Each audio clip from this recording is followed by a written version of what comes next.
the other side. We'll have that right after this matchup here. We talked a lot about team name, but as we're getting ourselves ready on this one, Teddles, keep in mind, Beast's Donkey's going to come in as well with a lot of MDI vets and a lot of, hardcore players coming in.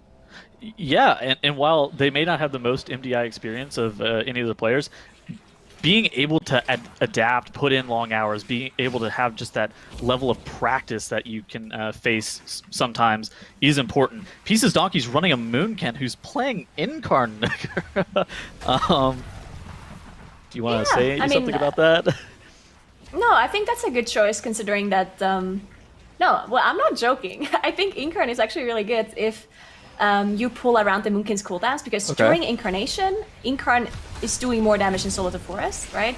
It's just Soul of the Forest is usually the choice if you do high keys, because you need more damage than just throwing your cooldowns, right? So I think if they're actually pulling around those cooldowns and actually need him to do a lot of damage while it's up, then I think it's actually the better choice. But yeah, we'll see. I wanted to be on the record that it wasn't me that laughed at you.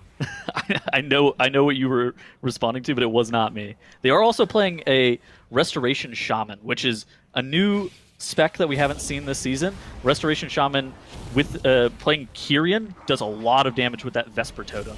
So I think it's going to be interesting because that Vesper Totem, a Restoration Shaman can do very similar overall to a Holy Paladin in a key. But typically, the Holy Paladin's damage is a lot more valuable because that Ashen Hollow is a lot more focused, single target priority damage, whereas the Vesper Totem is a lot more geared towards AoE. Okay, I just now realized that it's Anda, the warrior player. Actually, I thought it's a new player. It's like Dranda. And it's Dr. Anda because he's like referring to Dr. J. All right. Yes, okay. It's Dr. Anda. I was like, Dranda, that must be a new player. All right, there we go. We have the Anda cam as well. As he's playing mage now. I mean, Anda's known for melee playing, right? So he definitely is changing the role here to ranged, playing that Frost Mage on their side. And of course, we see that double mage coming in on the Pieces Donkey side with the Fire Mage and the Frost Mage. And I mean, it's actually a very interesting comp that they're running, right? With the Dress the Shaman as we just talked about, but then having the double mage and the Moonkin. That's we'll see what they can do with this one. Mikkel on the Aflock is also. I wouldn't have predicted the Aflock for Sanguine Depths.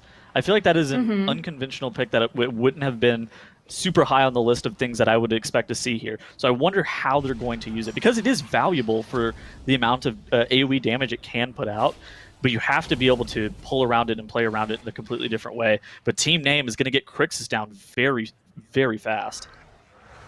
Do you think it has also a little bit to do with Spiteful, because they can just snipe shards a lot? True. Possibly, it could and then just spam seed. Because of that. Yeah, that's something that I hadn't thought of. Maybe it is due to Spiteful. Mikkel has a threat on an oppressor. Getting meleeed has to get polymorphed. Alright, so it looks like Pieces Donkeys is taking quite a while for this boss to go down, but Solely is having Incarn back up, so the damage should be spiking in a second, and then the boss will go down soon. We also see the Frost Mage playing Kyrian, actually, for Pieces Donkeys, and Night Fae for team names. So now we have seen 3 different covenants for Ice Mages. The only one we haven't seen is Necrolord for the mages. Kyrian Frost. We need Zyro back from the analyst desk to explain this one to us. Yeah, Kyrian is the best covenant for Arcane, isn't it? Yes, it is the best covenant for Arcane. Typically, people run Venthyr for Frost. Yeah. Those are the popular picks. I don't know what the reason would be for Resonating Spark for Frost, though. Team name here. Getting to the next Lantern, you are going to see the Spiteful be able to refresh it whenever they want to get these lanterns open. You do see Igloo right at the last possible second getting that lantern open. They get a bunch of stacks of that buff. They're going to kill off the Spiteful Shades inside of that. Lipan is grabbing some of these Acolytes, which are pretty dangerous. They cast on all of the party, but they do have access to that Sigil of Silence, which is great utility for this kind of a pull. Yeah, and we see Pieces Donkeys catching up a little there. now onto the before the Overseer Pack 2, they're choosing to single target down the Sentinel, which is interesting. Of course, the Sentinel is really dangerous on Fortified with that frontal that mob does, and then also the swirlies below the players as well that can cause some issues. As they're now pulling the Tormentor, actually. I think this Tormentor has been skipped quite a lot, but maybe in Sanguine Depths on the last boss, it could cause you to not be able to dodge the bleed, which, you know, since a lot of them are playing Dwarf, you can just get rid of it anyway, I would think. So maybe it's more definitely a safety play, I would say, because you definitely don't have to. I'm pretty sure the last boss is very doable while having the slow. Well, if you're playing Oros and Sagadon, then you have the increased physical damage taken as well, which, I mean, that by itself can be really spooky. And I guess they also don't have a buff from Paladin, and Kali also doesn't have an immunity herself, so they're definitely a little bit limited on how they can deal with the bleed, while Team Name has all the Dwarf racials, plus, of course, the buff and the bubble as well from Igloo. Yeah. All right. Team Name getting the Javelin down. They did elect to not pull. Ooh, this is interesting. They're not pulling Varuth. They That's crazy. They're very ambitious. Yeah, they're very ambitious with what they're doing right now. So they'll have Varuth. At minimum, Varuth and Oros at minimum on the last boss. Which I guess if you don't take any damage on General Call, then you're not going to take any damage. Like, it's one of those fights that the only damage that you're going to be taking on that fight is from the bleed, which is dodgeable. So all of the damage is completely avoidable if you play perfect. Slowed? Well, I guess you can, but can Kuri dodge it? That is a great question, and one that we will find out momentarily. No clue. So Pieces Dog is actually having quite a lot of issues on this pull. They're having like 10 stacks of the Overseer. I think they might have mispulled the second Overseer into this pack, as they just keep ramping up this debuff here. They're barely doing any damage anymore at this point, and they're trying to just get it done anyway. But yeah, they're definitely losing quite a lot of time here, unfortunately. As Team Name, they're already moving on, doing some pretty big pulls in that second boss area here. And yeah, Mikkel on that Affliction block, I would say he's doing a decent amount of damage. But yeah, I think it's still interesting that they're bringing the lock here over like a Windwalker or something. Yeah, I mean, Mikkel is like a melee player. Yeah, he is currently playing Red Paladin in Pieces, and he's played DK. He's like a DK main, and so like I would classify him as a melee specialist. And so seeing him on that AF. Yeah, it is really interesting as to, I wonder like what they're going to try to do with it, because right now it seems like all the pulls that they've kind of been doing hasn't really been catering to AF's strengths. It hasn't been bad for the Warlock, but I think the Mage has been looking a lot more compelling. Obviously, Frost Mage is really good this season, but it makes me wonder, like, would you have been better off just running 2 Mages? Yeah, or just that Windwalker, right? I mean, yeah, or the Windwalker. It's not tyrannical, a lot of stuff. So yeah, definitely interesting choice. I guess we could possibly like ask them and see what their opinion is, because as you said, Mikkel and both Anda as well can probably play lots of different kinds of classes that they could be choosing from to add here. Maybe it's specifically that they don't want more melee. Maybe it has something to do with them playing 3 debuffs in the last boss. I'm not really sure, but they're now pulling Torvald. The Ashen being popped here by Igloo, making sure everyone stays alive through the damage here. Torvald is going to die really quickly as they pop all of their cooldowns. And Mikkel actually doing an insane amount of damage here. I wonder if he's playing... Is he playing the... I mean, he's definitely playing the AoE spec, right? He must be. There's no way he'd be playing... What is it, Ride? Yeah, he's playing Soda Seeds. Yeah. There's no way that he would have been playing that Ride, the legendary, right? Because that would have been the alternative. Yeah, yeah, he's playing the Night Fae legendary. All right, so I mean, like you said, they got that boss killed very, very rapidly.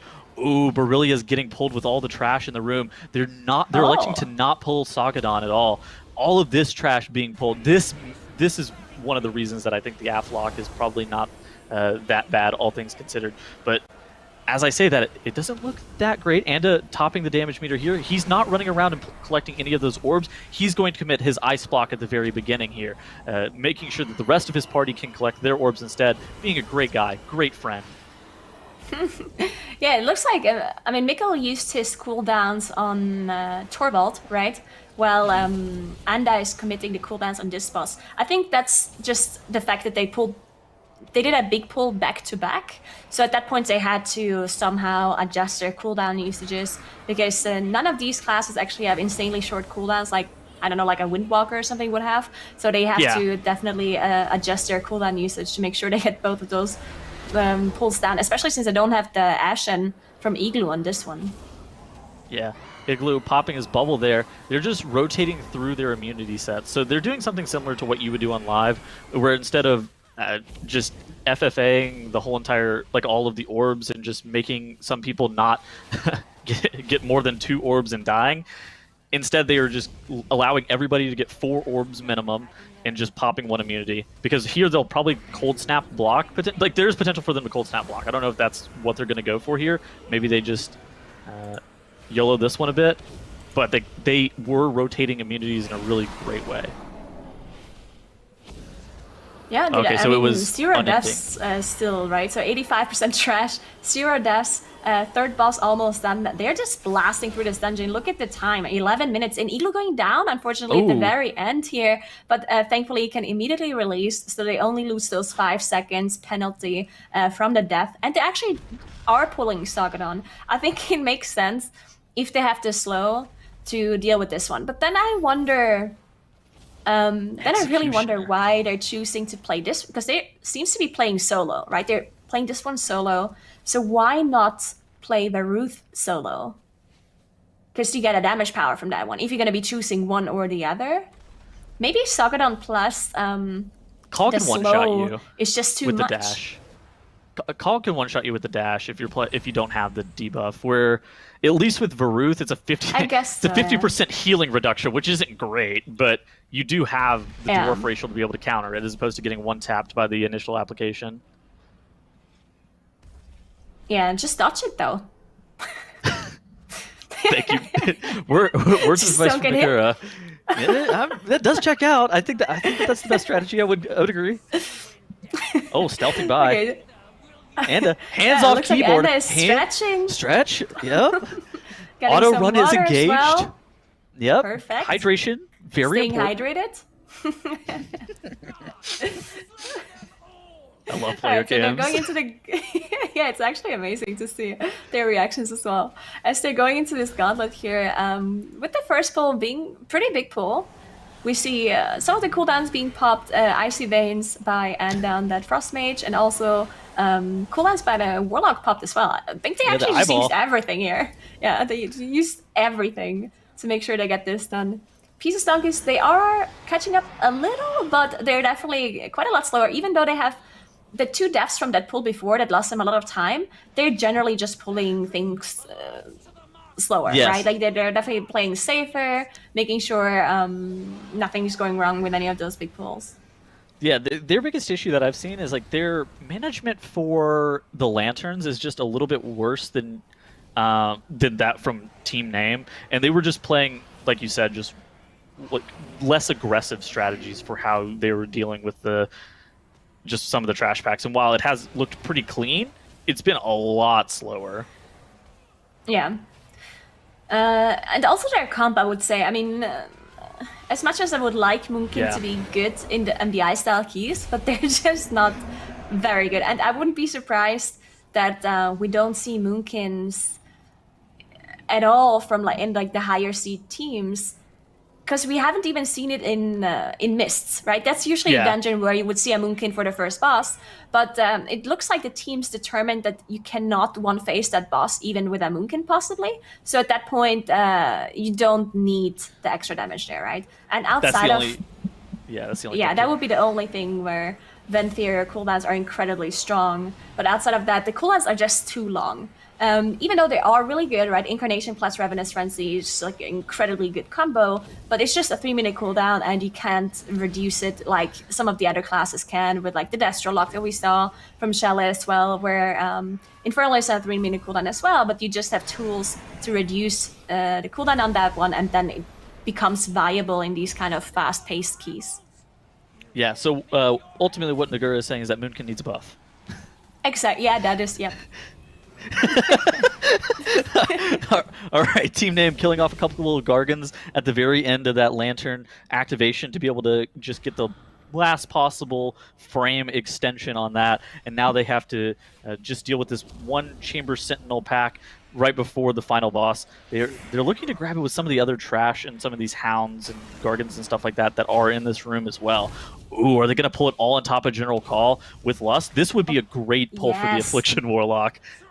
That would be amazing. Oh, they are! Okay, amazing pull here with General Call as well. And then keep in mind, 50% healing reduction. Here, 50% healing reduction and 50% slow as well. You can see how slow Enda is walking around on this mage as he's blocking off some... Did he have the charge on him? I'm not sure, but he was blocking off something. Eagle also bubbled. Yeah, I'm not really sure what the block was for. Either way, oh my goodness, that's a blink! Okay, that was 100% calculated. Look, he didn't even flinch. Like, he was like, oh yeah, this is fine. His eyes got really wide whenever he did that. He was like, oh no. This is fine. Oh my goodness. Yeah, this is fine. But it looks like they're done with the trash now. So, yeah, well, they're done with the boss too. Okay, very cool. Whoa, okay. Before you know it, we're just left speechless as team name takes game number 1 there in Sanguine Depths. Whew! Absolutely phenomenal job there as that dungeon. I mean, it's just over before you know it there, Zaro. Yeah, I mean, I think it's kind of toxic that you guys keep calling them team name. They have a team name, you know. You can call them. What's the team name? What is the team name? But what is it? It's their team name, man. Anyways, yeah, I was actually talking about this with Martin in the replay chat. I think this dungeon is actually like one of the perfect examples of where Affliction Lock really shines in what it's good at. Because you can pull trash on top of every single boss. You never actually get that really bad single target downtime that Affliction has. So it makes total sense to me that this is a spec that they really can crank out in this dungeon. Now, a lot of that pad got completely swept up by the Frost Mage, especially that first pull that we'll check out later, where they pulled all of the trash plus Incinerator on top of the boss with their 10 stack and Lust. That Frost Mage was pumping. But yeah, no, this is it's just a great Affliction Lock dungeon. And for damage, and on top of that, they have a lot of utility too. They can never die, they bring Healthstones, and they're just generally really good. Mikkels, I DM'd him and asked him why he played AF. He says it just has pump for every pull plus the stun, and they wanted the stun. Yeah. So that makes sense. Makes sense. But Windwalker is the same too. I don't know. See a flaw in this logic. But they're in melee, all right. They also have to rely on RNG procs. That is true. I never ever stop hearing from our Windwalker when they don't have procs and when they can't do enough damage. So yeah, I mean, it's just like night and day difference. Do I have to heal for another 30 seconds on some of like the biggest trash pulls, or is it just dead and is it just over with? So what do you got for some of those clips, Zyro? You're talking specifically about that Frost Mage versus the Aflock eating up the pad, right? I mean, specifically the big thing about this pull. See, now that we're to those 20% pull thresholds, right? You can pull every single gluttonous tick with the new tormented mob, with the boss, and you still have that 10 stack damage buff from earlier on, making you do 50% more damage and healing. And it just completely destroys the pull. Frost Mage just always has damage up, whereas, of course, the Affliction Lock has to ramp a little bit and doesn't quite get the ramp off, so they're not going to look that good on this pull. But I guarantee you, if that Affliction Lock than the Frost Mage did here. I can't even believe. Look at the damage that everybody in the group over 50K. is doing. Everybody's over 40K the entire pull. What in the world? Jack, what did you end up thinking about the Resto Shaman? So I have really been like most focused on. Honestly, I'm kind of surprised. I was a little bit surprised we saw like Priest Healer earlier in like Necrotic Wake, for example. And I know there's been just like a lot of hype around Resto Shaman and Kyrian and like the damage that they've been pumping out, but I don't even know if like this would be that great of a dungeon for Resto Shaman compared to just bringing another Paladin all over again. You're having a lot of like tight, narrow corridors, and when you're having to grab all of those mobs together, especially if you're going to be having any of like the fire patches that some of the throw research mobs are going to be doing for you, the vellum that's going to be going all over the place, the more I feel like you have to move and stutter step around, the more I feel like you just start clipping a lot of your casts. And why not just be running? Why not be rolling with Paladin when you have every opportunity to be able to do so there? So, I don't know. But, I mean, it is cool to start seeing some more variety, right? I was actually going into the tournament expecting to see nothing but Holy Paladins. So, hey, I'll take it there. I'll take whatever other healer representation that we can get onto that one. So, it does make me curious if it might be something that's just going to be more comfortable for them, too. Because the other side's going to be coming up right around the corner, and we all know how ridiculous it has been for Paladins. Drop Ashen Hollow and just blast damage there in Arden Wield Nagura. Yeah, and one thing to note about this, the other side as well, is we have Inspiring, and Inspiring can be really dangerous on these huge Arden Wheels pulls, where all of a sudden you can't help the tank anymore if he needs to start kiting for because he runs out of cooldowns or whatever. So they need to make sure they have the big blast ready for all of those trash pulls before you need to interrupt anything, before the tank needs to kite, because there's definitely no CC that is going to be working on those pulls. It's funny because we talk a lot about like healer or DPS cooldown management, but a lot of the other side runs, at least on live, are ran based on how like Ashen Hollow CD timing, and you form your route around the Ashen Hollow. And I wonder if that's going to be relevant for an MDI style key, where it is a 20, but it's also a tyrannical, and so you can make up a lot of time if you have these really good 4-minute insertions of that Ashen Hollow. Well, since there's so much travel time that has to happen between each different wing, you really do have a lot of opportunity there, because it doesn't seem like much when you're in the middle of the run and you're talking to each other and you're walking across, any of the traps from the Arden Wield or to get into Arden Wield or something like that, but it adds up a lot over time.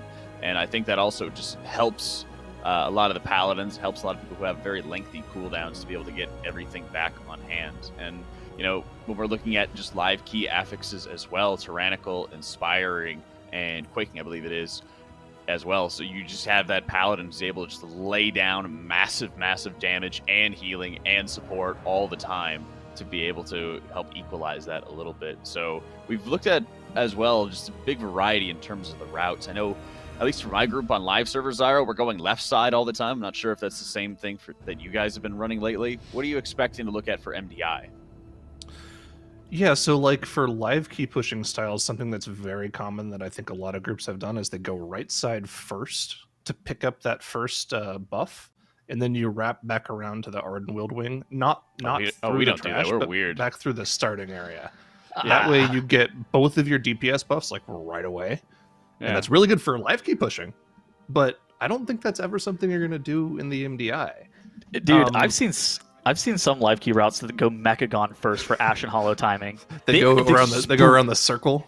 They don't go around the circle. Ugh. They just sprint to Mechagon for Ashen Hollow timing. Yeah.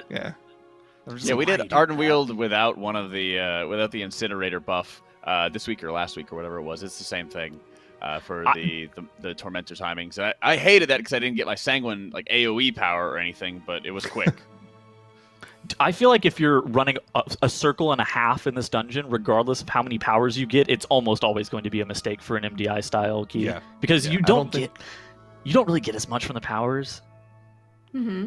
Yeah, I think if you pick a side, you'll just go to that side straight off. I don't think we're going to see any right then left things. I think you're just going to see left all the way, and you might even just skip the damage buff on the right. So what I'd like to see, though, is what do you guys think is going to be the maximum amount? It's still a 20 dungeon, right? For the other side? Yeah, it's going to be 20. Do you think they're going to go for any third Tormentor skip that's going to be onto this one? So the slow is not bad. Well, the slow is no problem. Yeah. I've seen Sagadon done with this boss also with the slow. So that's the question is, can you do that boss with Varuth? Because you absolutely can't do it with Incinerator. Yeah, that's true. You can't do it with Incinerator because you have to worry about the intermission period. We've done it with Slow, even on my Priest, so I just had Goblin jump for that. But the other thing is going to be the positioning, because if you're getting anybody who has to walk past that location, you can use your Priest to just have the Mind Soothe on it if they need to be able to get into position to be able to skip around that mob so they can go to their portal in time. But it's just whenever they come back, or whenever you have to start worrying about running away from any of like the circle mechanics when you're in that phase specifically. Mm-hmm. So there's more that I want to see out of this dungeon in particular, because it's going to be that sort of middle ground. We've seen people be hyper aggressive on 19's Nagura, and then as the key levels get, higher and higher, they start slacking off and killing some more of the torments.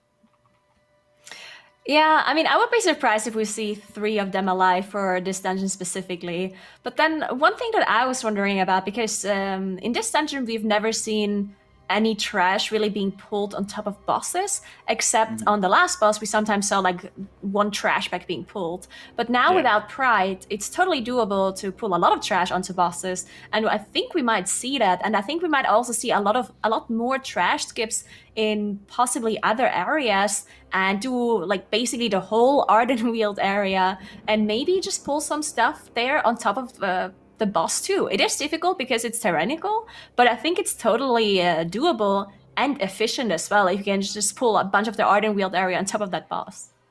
Yeah, I don't know how it would work with like the ramp, if there would be any sort of issues going down on that path, but it is kind of weird with, a lot of the pathing going to these bosses that doesn't really seem like most people pull trash with a lot of the other side bosses. I don't know if Hakar's gate doesn't open until you clear out his trash, or at least the last pack to it. But let's get into it. Let's see what they got. Both teams are ready to go left side as we start up our second game in the other side. Pieces Donkey's actually skipping the... Oh, interesting. Did Myth mess up his skip? Maybe somebody ended up messing up their slow fall. Myth being able to meld off all of that trash and get everybody passed through, where Team Name already taking a very swift lead, Nagura. It almost looked like Myth thought they're playing this pack.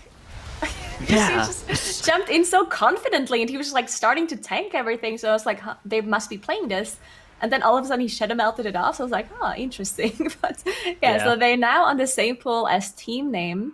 But of course, Team Name dealing with this a lot faster because they got there quicker. Looking at the comps, we now do see Kali on the Holy Paladin as well, and we don't see any Warlocks anymore, we don't see any Moonkins anymore. So double Shadow Priest, Team Name playing the Rogue on Mikkel, while we see Pieces Donkey actually playing that Windwalker. So there's going to be a little bit of a difference. I would assume Pieces Donkeys just has quite a bit more AoE damage with that Windwalker, but Rogue, of course, having all of that utility, having that funnel damage on higher HP targets, and also having the Shroud and the utility that Rogue provides.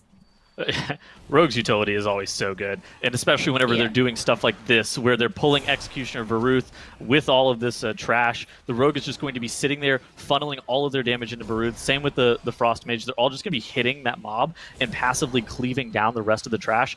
Lipan is dropping very low. This 50% healing reduction that's on him is incredibly scary, but as soon as Varuth dies, that will be really good for him.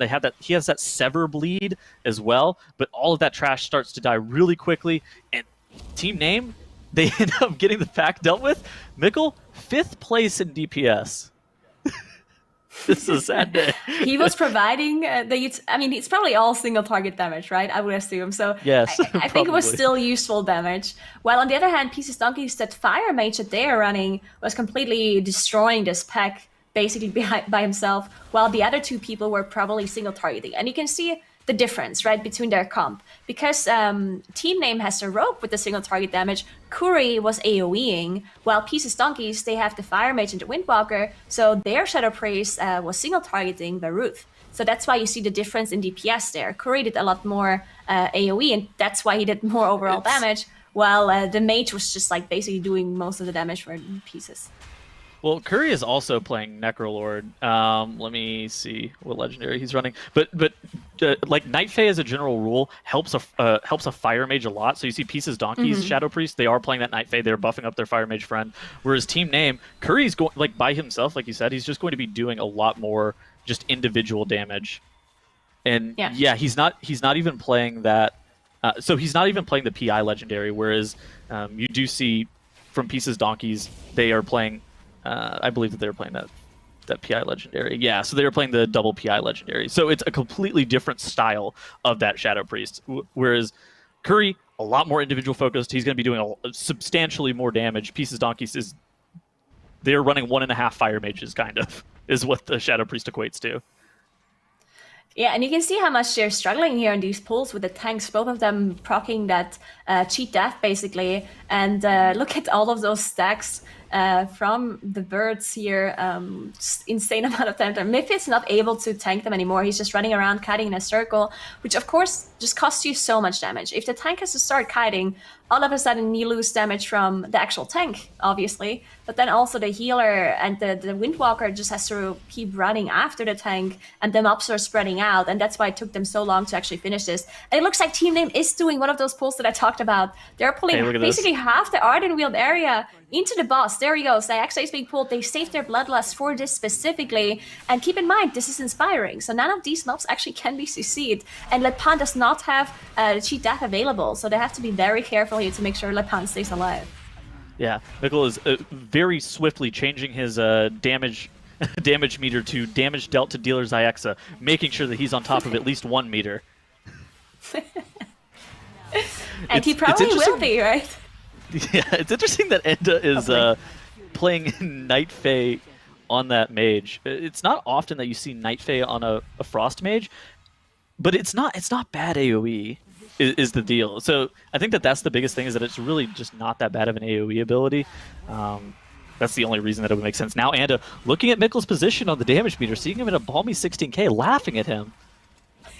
Or he was laughing at you, talking about Night Fae. Maybe he's laughing at my joke. I'll have to ask him later. Yeah, laughing at your joke. Anyway, looks like Team Name actually dealt with this pull pretty dealt with this pretty easily almost. I mean, at least it looked easy. Surely it was very difficult to execute, but they're almost done with Delay Cyaxa. Well, Pieces, they did a very similar pull as well. You can see the Fire Mage doing an insane amount of damage on their side too, but it looks like they're a little bit behind on boss damage. And I think that's one of the things with Frost Mage, right? Frost Mage has so consistent damage. Of course, they're not peaking as high as like a Fire Mage does, but they also just have very consistent single target damage too, even when, they don't necessarily have cooldowns up. So I think that is something that really goes in favor for this Frost Mage in a lot of the dungeons. You want to know something that's also really interesting, is that all 3 of the DPS from Team Name are running Necrotic Wound Dagger, where from Pieces Donkeys they have 1 of their players running Necrotic Wound Dagger and 2 of them running Champion's Brand. So Team Name, what they're doing is that they're focusing so much on priority damage, and that's one of the things that if you can get away with not just committing 100% of your cooldowns to AoE, if you can passively cleave down a pack and then focus almost all of your damage into a boss, that's almost always going to be the better way of playing the dungeon. As you do see Anda there with the slow fall, getting dangerously close to the edge, but making a great jump here. Having to jump around this Enraged Spirit. It's a shame that he has to wait. Yes, unfortunately their Windwalker here and Pieces went down, but thankfully it was at the end of the fight, so didn't really lose much other than 5-second timer. One thing to note is that he could have waited before releasing until whichever player is first at the entrance will activate that respawn spot, and then he would have spawned there. But Windwalkers are really fast anyway, so I don't think he's going to be slower than some of those other classes that are there that don't have as much movement speed and movement abilities as the Windwalker has. But Team Name already moving on as they're dealing with this Warlord pack here and going into the next era. We'll see how much trash they're going to be skipping. They have 55% now, so they really didn't do they didn't pull everything in the Ardenweald area, right? They definitely left some stuff there.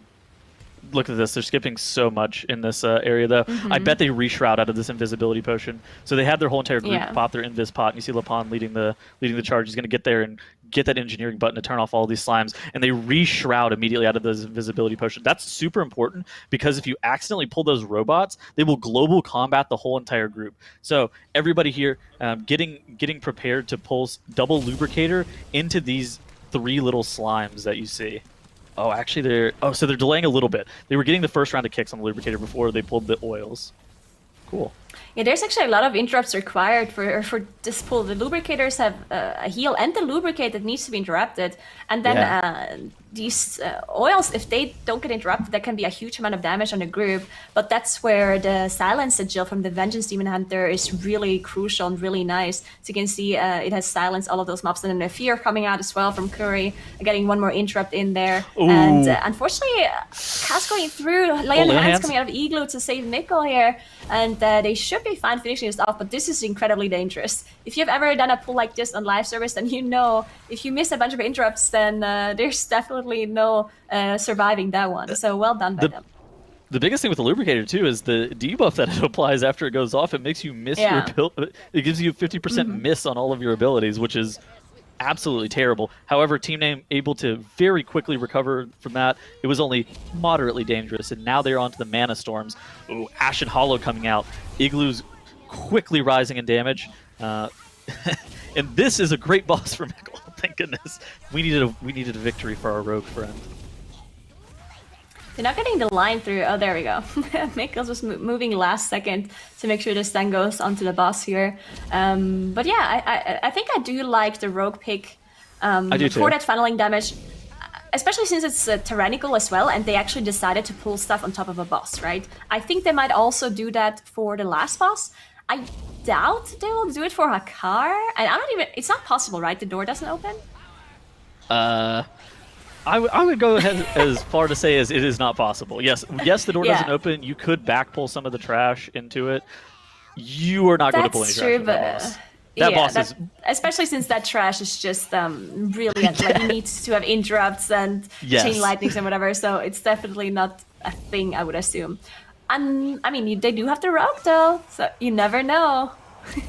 He'll just cleave off those birds. He'll just cleave off the birds that spawn on the boss. He will not be going and getting any trash on that boss. That would be insane.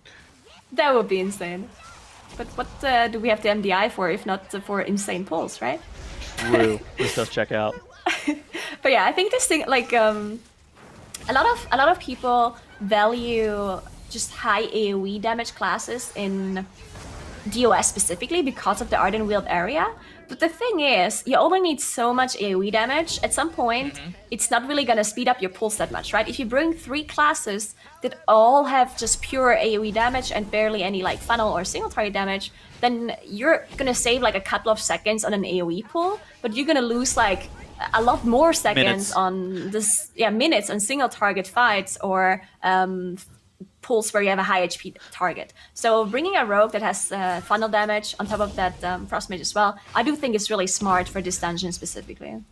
Yeah, and I was kind of memeing on Dealer's Ixa, but if he was legitimately doing something like 20k DPS to Dealer's Ixa, doing twice the amount of DPS as the rest of his group to that boss, and then like the rest of his group, if they're able to just deal with the trash pack by themselves while he's only hitting the boss is going to be the last thing to die, regardless of how much health or how much DPS you're putting into the trash. It will always be the last thing to die. So making sure that they get it, get the boss killed, and the prioritizing boss damage is the most important thing. And it goes down for Team Name as the Arf got quaked pulled. each other.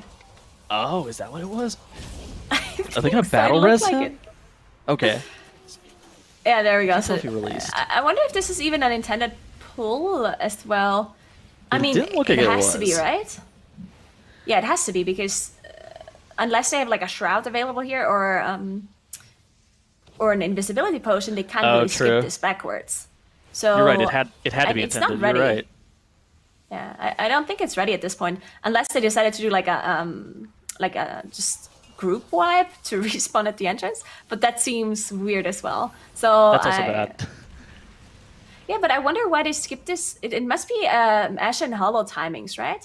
Because otherwise there's no reason for them to skip it at the start and then play it in the back. So it must be Ashen timings or something like that. Yeah, Now they have to wait for the race car to get over to the side of Sagadon so that they're able to walk all the way through. Curry popping Dispersion for the movement speed? Is that what just happened there? Looked like it. That's a tragedy that he has to use his defensive for movement speed. Yeah, All so right. it looks like Pieces is on Millhouse and Maleficent as well. Definitely a little bit behind. Trash, if you can see, is 70%.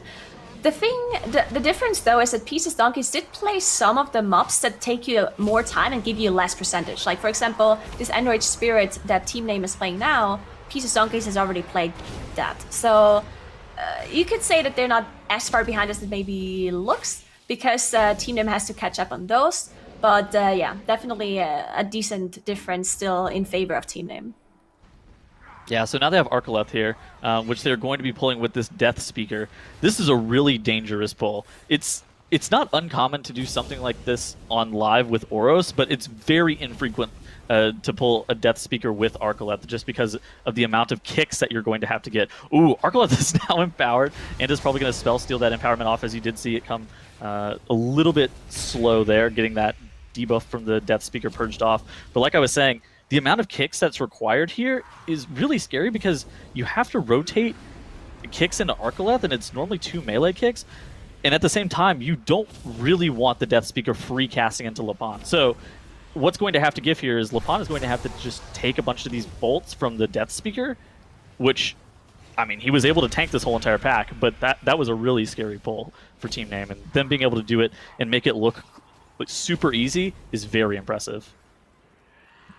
Yeah, I mean, their first showing here together as a group in this season 2 MDI is incredible. The first dungeon was so incredibly clean, and now this dungeon as well. They only have this one death so far, this, I believe, Quaking death on Anda here in the Mage. So really well done as they're now moving into this Hakar area. They still need 21% of trash, so they're going to have to play something here in this area. And then I would assume the rest of the trash that they need is going to be pulled on top of the last boss. I'm actually surprised that they're even pulling... Oh, they're pulling everything. Oh, with Inspired. Ooh, that's... Okay, so they're going to have 2 Inspired. They must be destroying this really fast. Like, they have to stun it? Okay, there yeah, they use the urn. And now it has to die. Otherwise the heals are going to go off, and it's going to look bad. So they need a lot of damage. Ashen also being committed here. By Eagle, you can see him topping the DPS here. But... doesn't look like everything. So maybe they focused on the Inspired mob. Did they kill the Inspired? Maybe. It looks like they. This is where the rogue damage comes in again, right? Yeah, it's the rogue and the frost mage again, Nagura, where it's they're just focusing down the Inspired mobs, getting those killed off first, and now they're able to rotate kicks or CC or whatever else that they have to use here. And so that's actually insane. That I bet the rogue for overall ends up doing less than the Demon Hunter tank. I bet he ends up doing less than the Vengeance. Probably, and is barely above the Holy Paladin. But the value that it has just in terms of priority damage and single target, it has to be unmatched. Sub Rogue is so good at that kind of stuff. Yeah, and this pull wouldn't even be possible, I think, without that funnel damage, right? Because you have all of these Inspired mobs. I think there's 2 Inspired mobs, and if both of them don't die, you can't do this pull, because then they're just going to constantly be healing. So yeah, you need that funnel damage, which is exactly what the Rogue is providing here, and of course also the Frost Mage, as you mentioned. So really well done as they're now committing the Bloodlust for Hakar, because of course they had to use a lot of offensive cooldowns for this previous pull. They don't have Ashen, for example, and they don't have a bunch of other cooldowns for this. So they still just... have so much damage. Hakar is just melting, even though they don't have everything ready. Yeah, I think they're just kind of getting carried by lust here. I think that's the only it's the only real cooldown that they ended up committing to Hakar here. On a 20 Tyrannical, it's not the easiest boss. However, it's with the changes to Blood Barrier coming into this season, this fight is a lot more bearable. They're not going to get multiple minutes added onto their timer because they accidentally ended up getting 1 Blood Barrier at 5% HP, then got another one at 1% HP or something. So Team Name dealing with Hakar pretty quickly.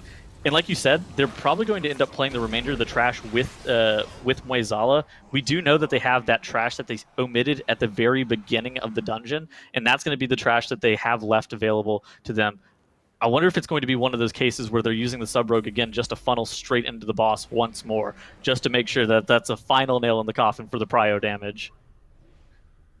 Yeah, and look at Pieces Donkeys. They also did a really big pull in this area, but because they don't have as much final damage, they don't have a Frost Mage, don't have a Rogue, so they had to actually spread out the pool a little to make sure the inspired mobs are not on top of the pack, and it caused them to just be a little bit slower for this pull. Did manage to get it done anyway, though, as they're now committing the Ashen plus the Bloodlust for Hakar on their side as well. Yeah. And again, they're not as far behind.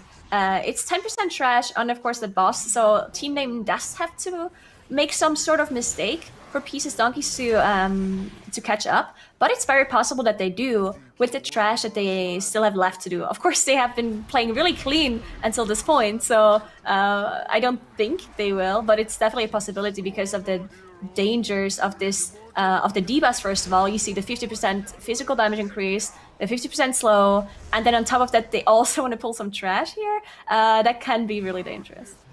Yeah, exactly. The 50% physical damage increase, once they get that trash pulled, it has those big enraging warlords in the pack. That can cause problems for your tank if he's tanking all of that at once. Whereas for Pieces Donkeys, they're going to be able to kill that. So it's the difference, right? Pieces Donkeys with that Fire Mage, they're going to be able to kill off that trash really quickly on top of Moizala, where Team Name is going to have a lot slower of a damage curve on that trash, and it's going to be left alive, hitting their tank for a lot longer. So that can be problematic, and I think if they were going to wipe, it's going to be due to a tank death there. Yeah, that's very possible. I mean, I've seen some tanks just getting absolutely destroyed by the boss already with this 50% damage increase. So having trash as well is incredibly dangerous. It is possible that they maybe know that they're decently far ahead and they decide to pull the trash after the boss is done for safety. I have no doubt that they have planned to pull the trash with the boss, because otherwise the routing would be weird, right? So I'm pretty sure they know, or they have planned on doing that. Is Curry killing this? But if he's actually kind of, yeah, maybe not. Okay. Oh, did he get that off? Through? Did he get it off? Oh my goodness! I am can't not tell. sure. Hold on, we can see how many stacks they get. If they get 4 stacks, then they got it off. But oh my gosh, that There's was 3. Oh no! He didn't make it. He didn't make it. No, he missed the kill. No. Oh no, that is actually okay. So tragic. realistically, okay, this is tragic. But if you look at it, Pieces, they're just now getting to the boss. They still have this trash here as well, and realistically, if they don't have any other mistakes, they're still going to be winning, right? But this is definitely not something that should be happening. If the match would be closer and the Pieces Donkeys would already be fighting Masala at that point, then they straight up lose because somebody's not dealing with this image, right? So that is definitely something they have to work on. Maybe there was some mismanagement with cooldowns or mismanagement with trinkets or potions. Definitely something was missing there for Curry. I think I know what it was. So this was actually one of the time trial dungeons, but it wasn't on this affix set. But it was on a 21 fortified. For some reason, very few mobs actually end up scaling with Tyrannical. Like ad spawned mobs end up scaling with Tyrannical this season. However, those images of Moizala end up scaling with Tyrannical.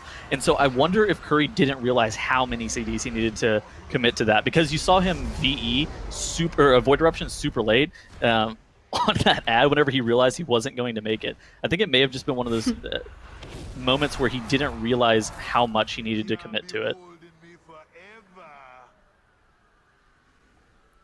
And he didn't have PI ready either, apparently, so just a bunch of cooldowns missing for him, unfortunately. But they got the last one down now. They have the 100% trash. They're going to be ported back in a second. This wait must be unbearable. I mean, if this game would be closer, right? They're just sitting here waiting for the boss to teleport them back. There we go, finally.